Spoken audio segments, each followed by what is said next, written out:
الرجیم بسم اللہ الرحمن الرحیم وَإِذْ قَالَ رَبُّكَ لِلْمَلَائِكَةِ إِنِّي جَاعِلٌ فِي الْأَرْضِ خَلِيفَةً قَالُوا أَتَجْعَلُ فِيهَا مَن يُفْسِدُ فِيهَا وَيَسْفِكُ الدِّمَاءَ وَنَحْنُ نُسَبِّحُ بِحَمْدِكَ وَنُقَدِّسُ لَكَ قال إني أعلم ما لا تعلمون وعلم آدم الأسماء كلها ثم عرضهم على الملائكة فقال أنبئوني بأسماء هؤلاء إن كنتم صادقين صدق اللہ العلی العظیم۔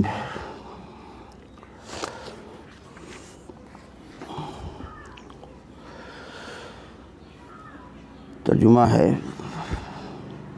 بسم اللہ الرحمن الرحیم۔ پھر ذرا اس وقت کا تصور کرو جب تمہارے رب نے فرشتوں سے کہا تھا کہ میں زمین میں ایک خلیفہ بنانے والا ہوں۔ انہوں نے عرض کیا کیا آپ زمین میں کسی ایسے کو مقرر کرنے والے ہیں جو اس کے انتظام کو بگاڑ دے گا اور خون ریزیاں کرے گا؟ آپ کی حمد و ثنا کے ساتھ تسبیح اور آپ کے لیے تقدیس تو ہم کر ہی رہے ہیں۔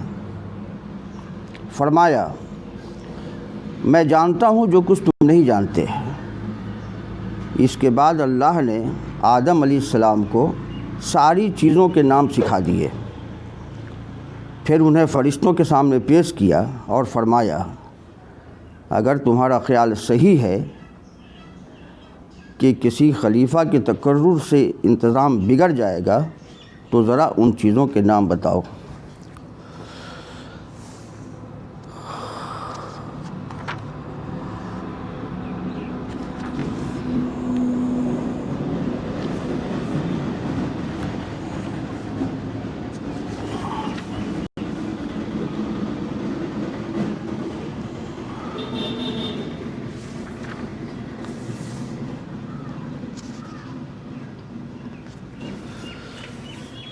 یہ سورہ البقرہ کی آیت نمبر 30 اور 31 کی تلاوت کی گئی اور اس کا ترجمہ آپ نے سماعت فرمایا۔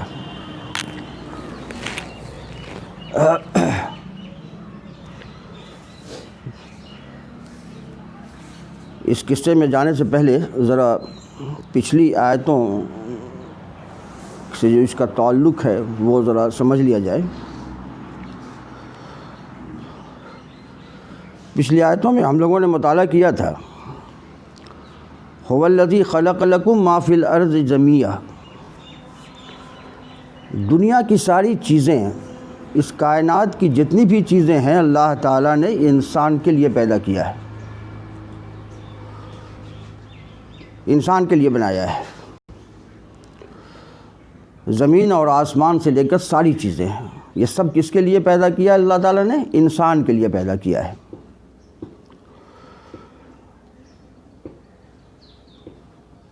تو انسان جو ہے اس دنیا میں دراصل اشرف المخلوقات کی حیثیت سے ہے، کیونکہ ساری چیزوں پر اللہ تعالیٰ نے اس کو فوقیت دیا ہے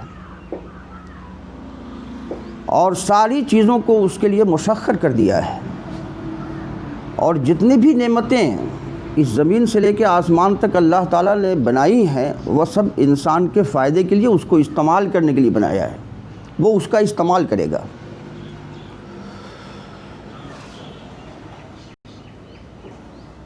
تو یہ حوالہ جو ہے پہلے دیا جا چکا ہے اس کہانی میں داخل ہونے کے پہلے، تاکہ انسان اچھی طرح سے سمجھ لے کہ یہ جو نظریہ ہے کہ انسان اس زمین پر سزا کے طور پر بھیجا گیا ہے اور گنہگار کی حیثیت سے بھیجا گیا ہے، یہ ذہن سے انسان کے نکل جائے۔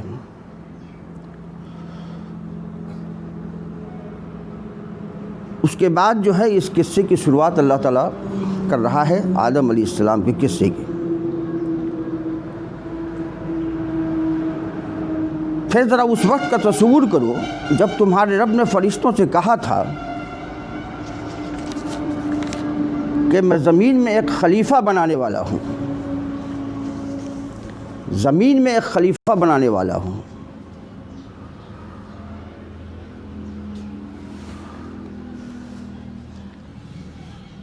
اس سے یہ اندازہ ہوتا ہے کہ اللہ تعالیٰ نے جب زمین پر تخلیق آدم سے پہلے سارے فرشتوں کو جو ہے جمع کر کے یہ مشورہ لیا ہوگا، یہ بتایا ہوگا ان کے سامنے کہ بھائی ہم جو ہے وہ زمین پہ ایک خلیفہ بنانے کا ارادہ رکھتے ہیں، یعنی ایک انسان بنانے کا ارادہ رکھتے ہیں۔ خلیفہ کا معنی بعد میں آئے گا، جو بات سمجھ میں اس سے آ جائے گی۔ تو یہ ایک ارادہ جو ہے اللہ تعالیٰ نے فرشتوں کے سامنے رکھا اور یہ کہا کہ تمہارے رب پھر اس وقت کا تصور کرو جو تمہارے رب نے فرشتوں سے کہا کہ میں زمین میں ایک خلیفہ بنانے والا ہوں۔ اس بات سے جو ہے اس گمراہی کا بھی خاتمہ ہو جاتا ہے جو انسان یہ سمجھ رہا ہے کہ زمین میں جو ہے وہ انسان سزا کے طور پر پیدا ہوا اور اس کو جنت سے نکالا گیا، نہیں تو وہ جنت ہی میں رہتا، اس کو نکالا گیا جنت سے اور تب زمین پر سزا کے طور پر آیا۔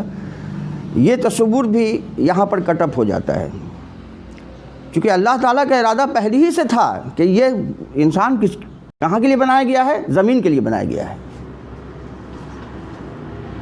انسان زمین کے لیے بنایا گیا ہے، اس لیے اللہ تعالیٰ پہلے ہی واضح اس بات کو کہہ دیا تھا۔ تو خلیفہ بنانے والے، خلیفہ کا کیا مطلب ہے؟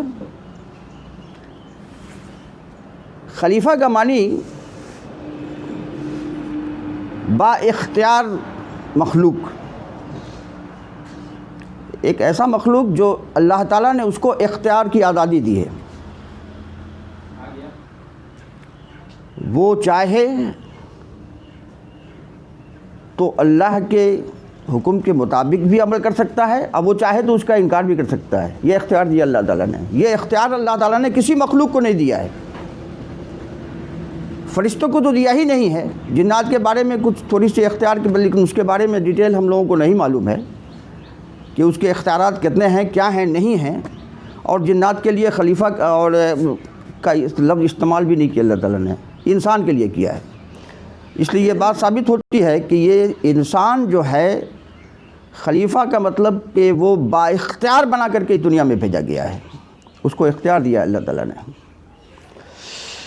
با اختیار مخلوق ہے یہ۔ اور چونکہ اللہ تعالیٰ نے اس دنیا کی ساری نعمتیں کس کے لیے پیدا کیا؟ اسی خلیفہ کے لیے پیدا کیا ہے، اسی انسان کے لیے پیدا کیا ہے۔ اس لیے انسان جو ہے وہ اشرف المخلوقات کی حیثیت سے ہے۔ وہ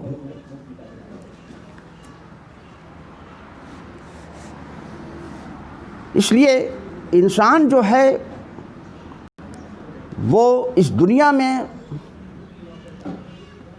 سوائے اللہ اور پیغمبر کے اپنے طور پر سب کچھ بن سکتا ہے، وہ جس چیز کو چاہے وہ مسخر کر سکتا ہے۔ وہ اب دیکھتے ہیں کہ خطرناک سے خطرناک جانور پر بھی اس کا اقتدار ہے، وہ بھی اس کو اس کی انگلی پر نچاتا ہے وہ اس کو۔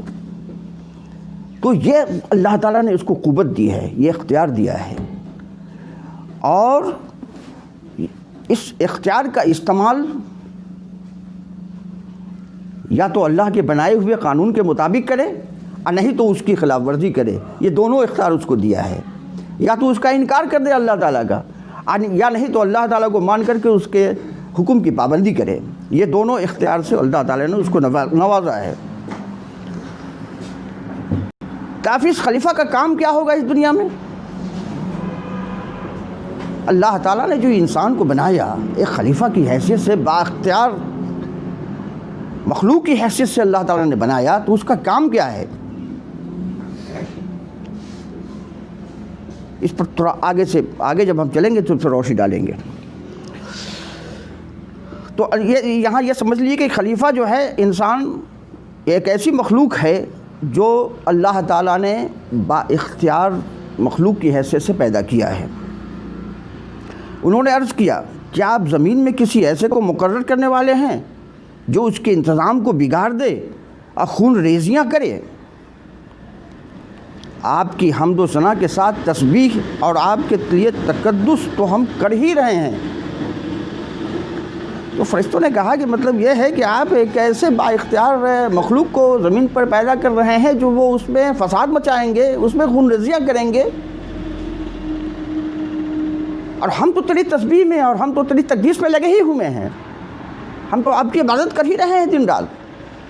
کیا ضرورت ہے ایسے با اختیار مخلوق کو پیدا کرنے کی جو اس دنیا کے نظام ہی کو بگاڑ دے گا؟ تو اللہ تعالیٰ نے جواب دیا کہ میں جانتا ہوں جو کچھ تم نہیں جانتے۔ اور پھر سارا پلاننگ اللہ تعالیٰ نے سمجھایا ہوگا فرشتوں کو، تو اللہ تعالیٰ وہ فرشتوں کے سمجھ میں یہ بات آ گئی ہو گئی۔ تو یہاں یہ بات سامنے آئی کہ ہم تو حمد و ثنا اور تسبیح میں آپ کے ساتھ لگی ہوئی ہیں، ہم تو کر ہی رہے ہیں آپ کی عبادت دن رات، اور آپ کی حکم کی پابندی ہم کر ہی رہے ہیں۔ تو کیا ضرورت ہے کہ ایک ایسے مخلوق کی پیدائش کو زمین پر لایا جائے جو مطلب کہ زمین کے نظام کو بگاڑ دے، فساد کرے، خون ریزیاں کرے؟ یہ بات فرشتے کو کیسے معلوم ہو گیا؟ اس نے یہ بات اندازہ کیسے لگا لیا؟ اس سے اندازہ ہوتا ہے کہ فرشتوں کے اندر بھی شعور ہے اور ارادہ ہے، اور وہ بھی سوچتے اور سمجھتے ہیں۔ جیسے ہی اللہ تعالیٰ نے خلیفہ کا لفظ استعمال کیا، یعنی با اختیار مخلوق کا لفظ استعمال کیا، ان کو سمجھ میں آ گیا کہ جب اس کو اختیار دیا جائے گا، اس کا مطلب ہے کہ وہ گمراہی میں بھی جا سکتا ہے، وہ کچھ غلط کام بھی کر سکتا ہے، صحیح کام بھی کر سکتا ہے، غلط کام بھی کر سکتا ہے، کیونکہ اس کو اختیار ہی اللہ تعالیٰ نے۔ اس لحاظ سے انہوں نے یہ سمجھ لیا کہ جب اللہ تعالیٰ نے اس کو یہ با اختیار بنا کر اس کی زمین پر پیدا کر رہا ہے، تو اس کا مطلب ہے کہ وہ اپنے اختیار کو استعمال کر کے جو ہے وہ اس میں فساد مچائے گا، آپس کے تعلقات کو خراب کرے گا، آپس میں لڑائی جھگڑا کرے گا، خون خرابیاں کرے گا، فساد مچائے گا، کیونکہ اس کو اختیار ہے اس بات کا کہ وہ ایسا کر سکتا ہے۔ تو یہ انہوں نے سمجھ لیا، اس بات سے اندازہ لگا لیا، اور پھر حوالہ کس چیز کا دیا کہ ہم تو آپ کی عبادت کر ہی رہے ہیں، ہم تو آپ کی تسبیح کر ہی رہے ہیں، اس کی کیا ضرورت ہے؟ اس کا حوالہ دیا۔ یعنی مطلب یہ نہیں کہا کہ ہم تو امن میں ہی ہیں، ہم تو لڑائی جھگڑا نہیں کرتے ہیں، خون ریزیاں نہیں کرتے ہیں، امن سے رہ رہے ہیں، تو کیا ضرورت ہے کہ ایک ایسے انسان کی پیدائش کی جائے جو خون خرابہ کرے؟ انہوں نے یہ نہیں کہا، یہ کہا کہ ہم تو تیری عبادت۔ اس کا مطلب یہ ہے کہ جو چیز اللہ تعالیٰ کے آگے جھک رہی ہے، اس کی تسبیح کر رہی ہے، اس کی نماز پڑھ رہی ہے، اس کے سامنے سجدہ کر رہی ہے، تو اس کے ذریعے سے امن پھیلنا چاہیے۔ اگر نماز پڑھنے کے بعد بھی، تسبیح کرنے کے بعد بھی اگر دنیا میں امن نہیں پھیل رہا ہے اس کے ذریعے سے، اور فساد پھیل رہا ہے، اس کا مطلب ہے کہ اللہ تعالیٰ کی تسبیح اور نماز نہیں ہو رہی ہے صحیح طریقے سے۔ تو یہ بات بھی سامنے آتی ہے۔ دوسری چیز یہ ہے کہ اللہ تعالیٰ نے جب انسان کو خلیفہ کی حیثیت سے بنایا، تو زمین میں اس کو کس لیے پیدا کیا بھائی؟ کیا مقصد ہے زمین میں پیدا کرنے کا؟ تو اللہ تعالیٰ انسان کو زمین میں پیدا کرنے کا، زمین میں لانے کا مقصد یہ ہے کہ وہ اللہ تعالیٰ کے شریعت کے نفاذ کا ذریعہ بنے، کیونکہ اللہ تعالیٰ خود زمین پر آ کر کے اپنی شریعت کا نفاذ نہیں کرتا، وہ پیغمبر کے ذریعے سے اپنی شریعت کو بھیجتا ہے، اپنی قانون کو بھیجتا ہے، اور پھر اس کے جو فلور ہوتے ہیں، وہ سب سے پہلے تو وہ پیغمبر پوری شریعت کو جو ہے وہ نافذ کرتا ہے، اس کے بعد اس کے جانے کے بعد جو ہے جو اس کی امتیں ہیں وہ اس کے کام پر لگ جاتی ہیں، وہ اس کے شریعت کو نافذ کرے گا، وہ اس کے قانون کو نافذ کرے گا۔ یہ ہے اس با اختیار مخلوق کا مقصد حیات، کہ وہ اللہ تعالیٰ کی شریعت کو اس دنیا میں نافذ کرنے والا ہوگا۔ نماز پڑھنے کے لیے اللہ تعالیٰ نے خلیفہ نہیں بنایا ہے، نماز تو پڑھنا ہی ہے، وہ تو اس کے فرض میں منصبی میں داخل ہے۔ جب تک آپ نماز نہیں پڑھیں گے آپ ان ساری باتوں پر عمل نہیں کر سکتے ہیں۔ لیکن اصل مقصد جو اللہ تعالیٰ کا ہے اس دنیا میں انسان کو با اختیار بنا کر بھیجنے کا، اس کا مقصد یہ ہے کہ اللہ کی شریعت کا نفاذ کرنے والا وہ ہوگا، اور یہ نفاذ خود اپنے اوپر کرے گا، وہ اپنے خاندان پر کرے گا، اپنے سماج پر کرنے کی کوشش کرے گا، پھر اس دنیا کی ساری دنیا میں اس کو نفاذ کی کوشش کرے گا۔ یہ ایک سلسلہ ہوگا۔ تو یہ چیز ہے۔ تو اللہ تعالیٰ نے جو با اختیار مخلوق کو اس دنیا میں بنا کر کے خلیفہ کی حیثیت سے بھیجا، اس کا مقصد حیات یہ ہے۔ اس بات کو ہم کو اچھی طرح سمجھنا چاہیے۔ اس کے بعد اللہ تعالیٰ نے آدم علیہ السلام کو ساری چیزوں کے نام سکھا دیے، ساری چیزوں کے نام سکھا دیجیے۔ اب اس کو دکھانا ہے نا فرشتوں کو کہ تم میں اور اس میں کیا فرق ہوگا۔ اللہ تعالیٰ نے فرشتوں کو وہ علم نہیں دیا جو انسان کو دیا۔ اس کائنات میں جتنی بھی چیزیں ہیں اس کا بنیادی علم جو ہو سکتا تھا، اس کی جو معلومات ہو سکتی تھی، آدم علیہ السلام کو بتا دیا، ساری چیزوں کا علم۔ وہ علم بنیادی علم کی حیثیت سے اس کی جو خاصیت ہے، اس کی جو ڈیفینیشن ہے، اس کے جو نام ہے، اللہ تعالیٰ نے اس کو بتا دیے، سمجھا دیے۔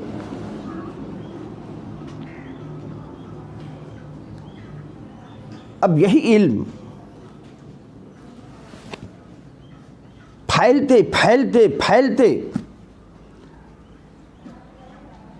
آج اس قدر علم پھیل گیا ہے کہ ہم اس کا تصور بھی نہیں کر سکتے ہیں کہ کتنا یہ پھیل چکا ہے۔ یہ علم، انسان علم کے معاملے میں کتنا آگے جا چکا ہے۔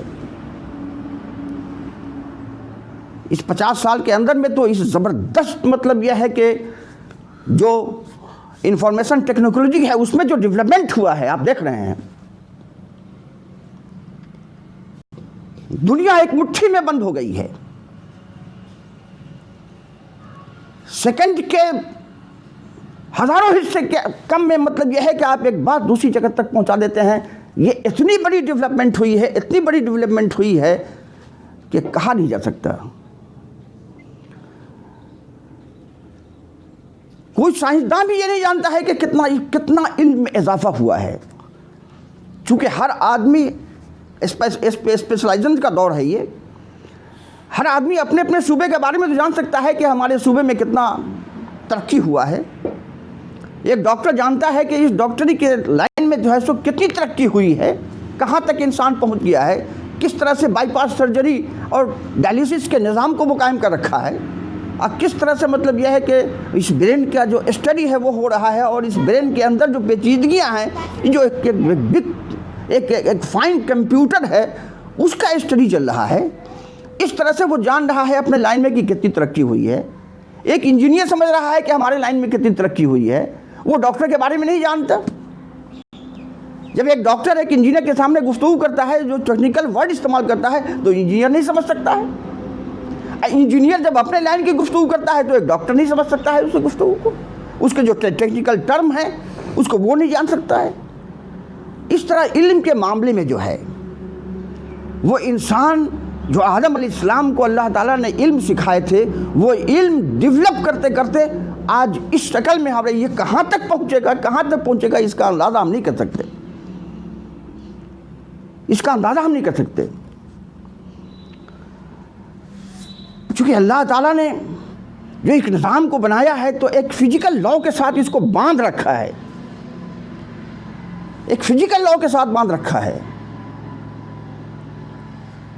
تو اس فزیکل لاء کو سمجھتے انسان اتنی ترقی کر چکا ہے، اور ایک وقت آئے گا کہ اس فزیکل لاء پر وہ قابو پا لے گا،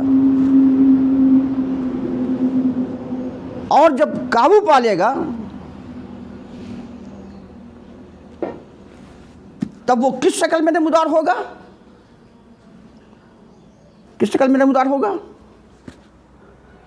آخر میں جو آنے والا ہے دجال کی حیثیت وہ اختیار کر لے گا۔ اس کے پاس وہ اتنا علم ہوگا، وہ جہاں چاہے گا پانی برسا دے گا، اس کی آواز ساری دنیا میں بیک وقت سنی جائے گی، اور وہ دنیا کا چکر جو ہے وہ بہت ہی کم وقت میں لگا لے گا۔ دجال جتنے فزیکل لا ہیں اس پر وہ قابض ہو جائے گا، اس کے اسرار، اس رموز کو وہ جان جائے گا، اور اس شکل میں وہ یہ اعلان کر دے گا کہ اب جو میری بات مانے گا اس کو رزق ملے گا، جو نہیں مانے گا اس کو نہیں ملے گا. یہ اعلان کر دے گا، خدا یہ دعویٰ کر دے گا. وہ یہ علم پہنچتے پہنچتے اس شکل میں ڈیولپ ہو جائے گا، دجال کی شکل اختیار کر لے گا. یہ کون سا علم ہے؟ وہ وہی علم ہے جو آدم علیہ السلام کو اللہ تعالیٰ نے سکھائے تھے بنیادی علم کی حیثیت سے، جو اس کی حقیقتیں بیان کیا تھا، بتا دیا تھا. وہ علم بڑھتے بڑھتے بڑھتے آج اس شکل میں نمودار ہو گیا. کس طرح ترقی کیا ہے انسان، اور یہ ترقی کس وجہ سے ہوئی ہے؟ علم کے بنیاد پر ہوئی ہے. اور یہ خلیفہ اشرف المخلوقات کیا ہے؟ علم کے بنیاد پر مخلوقات. یہ اشرف المخلوقات ہے. یہ علم کے بنیاد پر ہے. آج جو چیز ریسرچ ہو کر کے سامنے آتی ہے، کل وہ نگلیکٹ ہو جاتی ہے، اس کے بعد اس کی دوسری شکل سامنے آ جاتی ہے.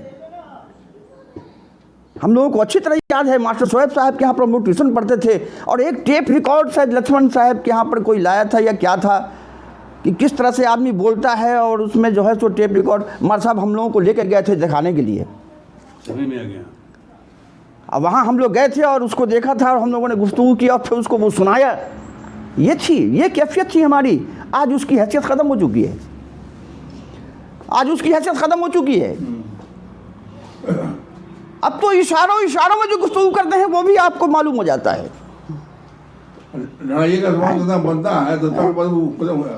اس کے بعد جو ہے وہ موبائل کا دور آیا، کان میں لگا رہے ہیں، ٹپ ٹاپ کر رہے ہیں.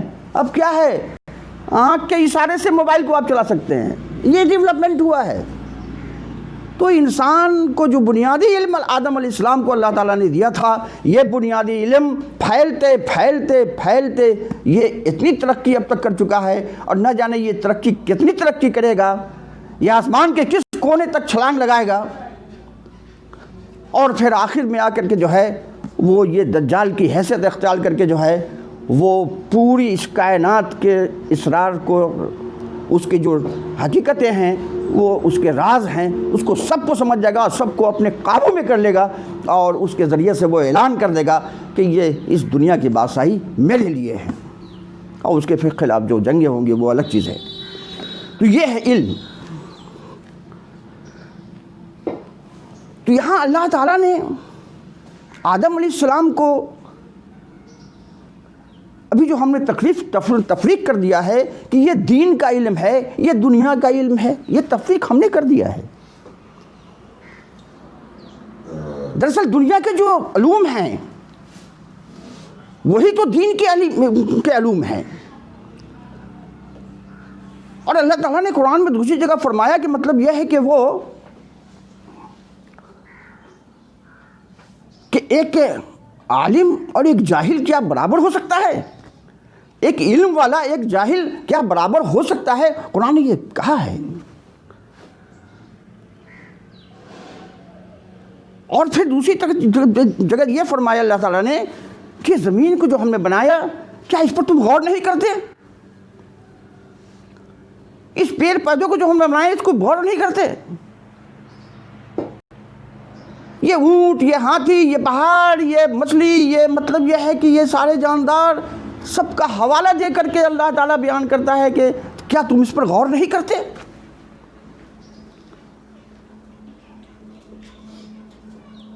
آدمی سے سوال کیجئے کہ بھائی آدمی کہ ایمان کیسے آئے گا؟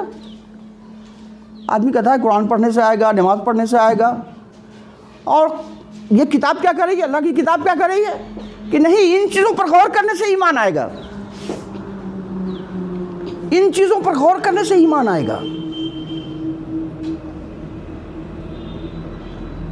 تو دراصل علم حاصل کرنے کے دو ذرائع ہیں. ایک ذرائع تو ہے علم، وہ ہے علم جو وحی کے ذریعے سے ہم تک پہنچتا ہے، جو ایک رسول کو دیا جاتا ہے، اور وہ رسول جو ہے وہ استاد کی حیثیت سے عوام کے سامنے ہوتی ہے. ایک علم تو وہ ہے،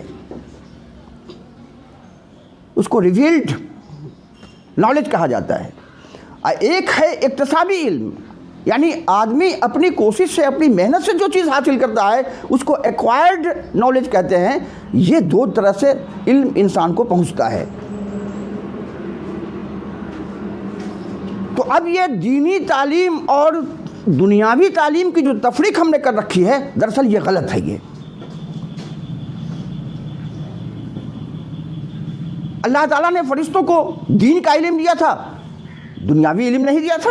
ان کے پاس وہ علم نہیں تھا، ان کو اتنا ہی پتا تھا جتنا تن بتایا کہ بھائی تم کو پانی برسانا ہے، فلاں جگہ برسانا ہے، تم کو اس پہاڑ کا نظام، تم کو یہ اس چیز کا نظام، ہر چیز پر وہ مقرر کر رکھا ہے۔ اب وہ اس نظام کو اللہ تعالیٰ کے حکم کے مطابق وہ اس میں وہ اپنا کرتے رہتے ہیں، بس یہی علم ہے ان کے پاس، اور دنیاوی کوئی علم اللہ تعالیٰ نے اس کو نہیں دیا۔ لیکن انسان کو پہلے اس دنیا کے جتنی چیزیں ہیں اس کا علم اللہ تعالیٰ نے دے دیا۔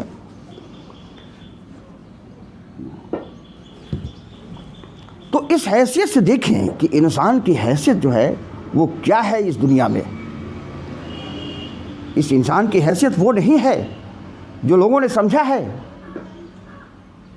کہ یہ دنیا کی نعمتیں اور یہ جو دنیا ہے، وہ انسان اگر اللہ سے محبت کرتا ہے تو اس دنیا کو چھوڑ دے، وہ جنگل میں چلا جائے، رہبانیت اختیار کر لے۔ یہ سب ساری چیزیں جو ہیں وہ دراصل ہیں ایک ایک قصے آپ کو ملتے ہیں، ایک ایک قصے ملتے ہیں۔ ہمارے مسلم کلچر میں بھی یہ قصے ملتے ہیں کہ فلاں بزرگ پہاڑ پر چلے گئے، اتنے دن پہاڑ پر لیجئے بغیر کھائے پیے، جاڑا میں ننگے کپڑا پہنے، کچھ عجیب عجیب حیثیت کی کہانی ہمارے یہاں، خود ہمارے یہاں ملتی ہے۔